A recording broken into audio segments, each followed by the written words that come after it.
Okay guys, congrats to the final tonight. So just nak ask for your prediction. For me, I think prediction is LCS 2, Sharjah 1.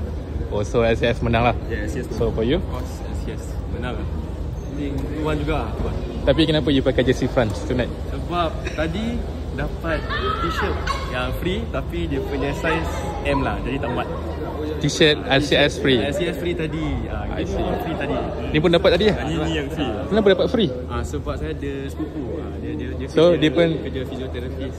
Dia oh, kerja LCS lah. kerja So you not a player academy? Tak. kita dapat 4 jersey free.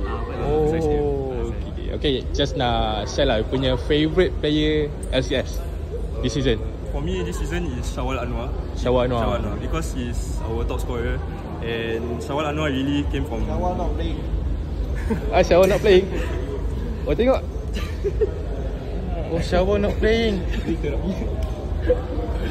But Uncle, how you feel Haris Harun back to back final? Last time dia main dengan JDT, now dia main dengan home team Lion City. I'm hoping that streak repeat itself. Wow. That's what I'm hoping for. Okay. Itulah kalau menang dia kat home soil lagi. Yeah lah. That's why we insist that it should be in Singapore. So you guys confident LCS tonight? Confident.